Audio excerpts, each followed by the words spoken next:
Assalamualaikum warahmatullahi wabarakatuh. Alhamdulillahi rabbil alamin. Wassalatu wassalamu ala asyrafil anbiya'i wal mursalin wa ala alihi wa sahbihi ajma'in.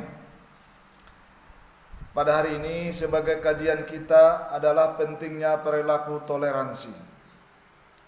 Kita tahu bahwa toleransi itu merupakan suatu ajaran agama kita, maka kita lihat bagaimana sebenarnya untuk toleransi. Bagaimana kita perilaku toleransi kita dalam kerukunan beragama. Kita tahu bahwa toleransi merupakan awal dari sikap menerima bahwa perbedaan bukanlah suatu hal yang salah. Justru perbedaan harus dihargai. Justru perbedaan harus dihargai dan dimengerti sebagai kekayaan. Jadi perbedaan itu sebagai kekayaan yang harus dihargai. Agama Islam menuntun kita untuk melakukan berbuat toleransi, menghargai perbedaan. Maka dalam hal ini dikisahkan dalam satu kisah ketika Sayyidina Ali hendak melakukan ibadah sholat subuh.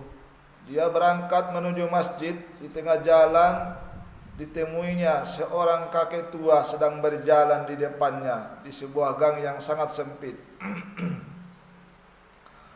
Maka dia tidak melewati orang tua itu, terus sampai ke masjid diikutinya. Setelah sampai di gerbang masjid ditemui yang sudah sholat. Rasulullah dengan jamaahnya, sahabat-sahabat sudah melakukan sholat, sedang ruku. Maka Sayyidina Ali langsung bersegera bergegas dengan cepatnya untuk melakukan langsung sujud, langsung ruku. Jadi ketika ruku itu diikuti terus bagaimana selanjutnya sujud dan seterusnya sampai selesai sempurna melaksanakan ibadah sholat subuh itu.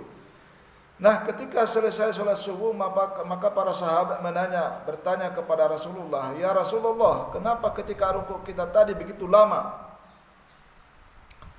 Maka Rasul menjawab, "Malaikat Jibril meletakkan sayapnya di pundakku sehingga aku aku susah untuk berdiri."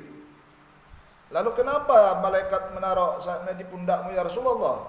"Itu enggak saya tanya," kata Rasul. Ketika seperti itu jawab Rasul, maka datanglah malaikat kembali menjelaskan bahwa ketika tadinya sedang rukuk tadi ditahan oleh malaikat Jibril, pada waktu itu Sayyidina Ali sedang menghargai dan menghormati seorang kakek tua yang berjalan di tengah jalan. Dia tidak mau melaluinya. Sementara Sayyidina Ali untuk melakukan ibadah sholat sudah tepat waktunya, sudah sampai waktunya, bahkan sudah terlambat. Namun Sayyidina Ali tetap menghargainya. Maka karena itu supaya Sayyidina Ali tidak ketinggalan sholat jamaahnya, maka kutahanlah rukukmu Rasulullah. Itulah diceritakan Nabi kepada para sahabat.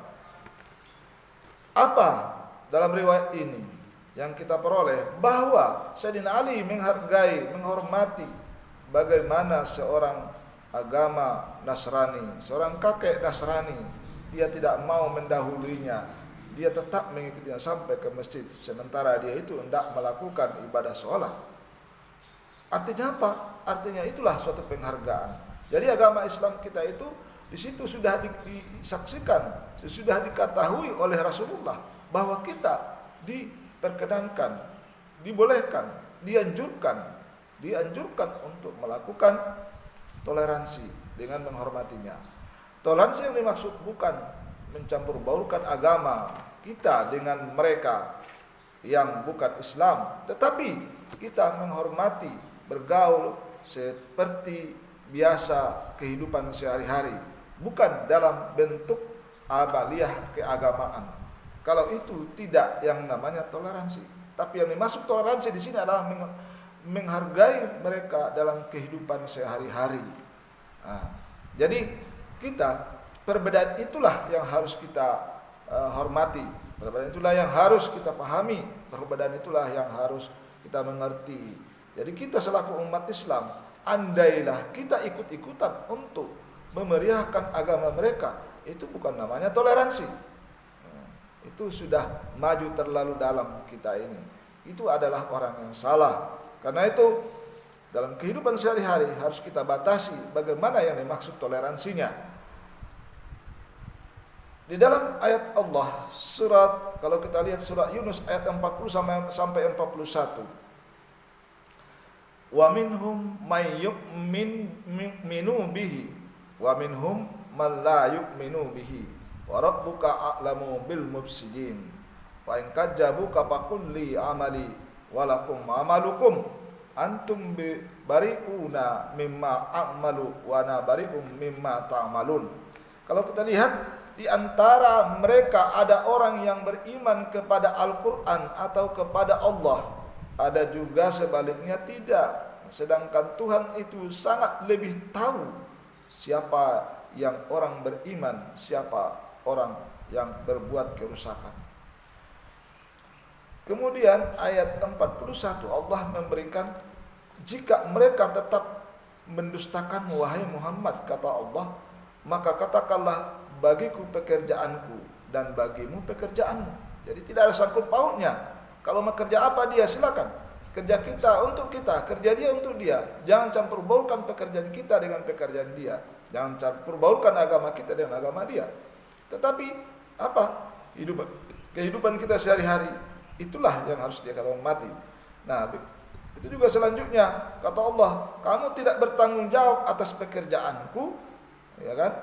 Kamu tidak bertanggung jawab atas pekerjaan yang apa yang aku kerjakan. Dan aku juga tidak bertanggung jawab terhadap apa pekerjaan yang kamu kerjakan. Jadi tanggung jawabnya itu yang aku kerjakan untuk aku, tanggung jawab pekerjaanmu untukmu. Artinya apa? Tidak dibolehkan bercampur baurkan. Keyakinan apa yang diperolehnya, maka itulah untuk dirinya. Keyakinan yang kita peroleh adalah untuk kita. Keyakinan yang kita peroleh bukan untuk dirinya, tetapi untuk diri kita. Nah, begitu sebaliknya.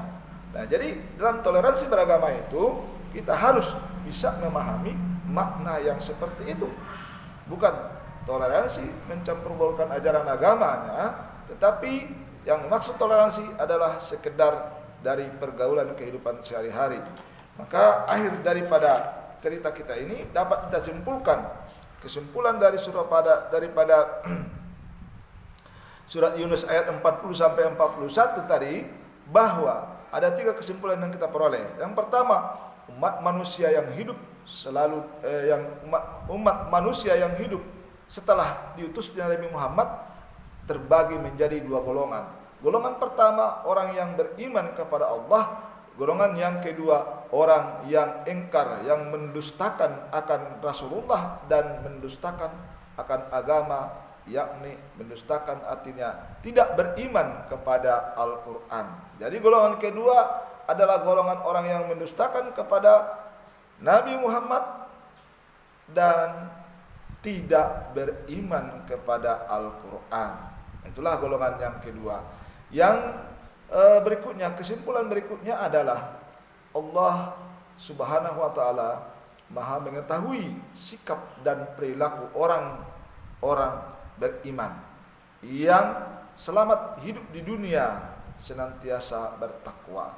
Jadi Allah mengetahui orang yang beriman itu yang senantiasa dia bertakwa kepada Allah, taat dia kepada Allah, mau melaksanakan segala perintahnya, mau meninggalkan apa yang dilarangnya. Dengan sungguh-sungguh dia melakukan ibadah kepada Allah. Begitu juga orang yang kafir. Allah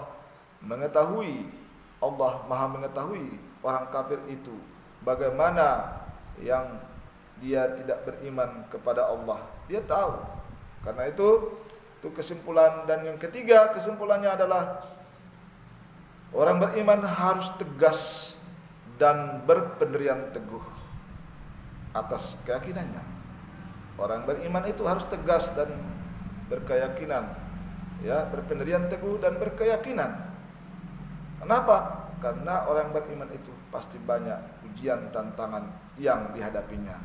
Akhirnya di dalam hadis Rasulullah dari Abdillah ibni Amr radhiyallahu an, qala Rasulullah sallallahu alaihi wasallam, khairul ashabi indallahi khairuhum li sahibihi wa khairul Akhirul jiran indallahi wa khairuhum lijarihi.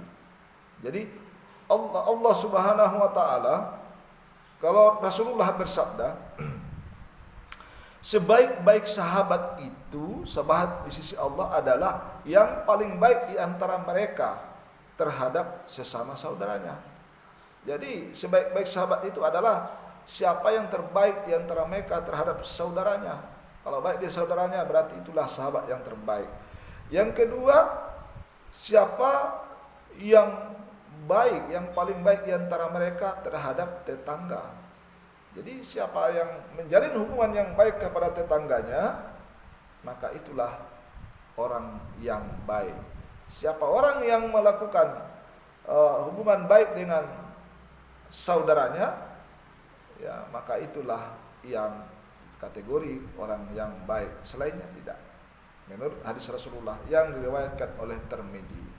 Inilah sebagai kesimpulan kita pada hari ini, sebagai pembelajaran kita bahwa toleransi beragama itu bukan mencampur baurkan ajaran agamanya, tetapi kita hanya sekedar bergaul dalam kehidupan sehari-hari, saling menghormati, ya kan, menghargai keyakinannya, menghargai pergaulan selaku manusia. Itu saja yang dapat kita sampaikan, semoga ada manfaatnya. Wabillahi taufiq wal hidayah. Assalamualaikum warahmatullahi wabarakatuh.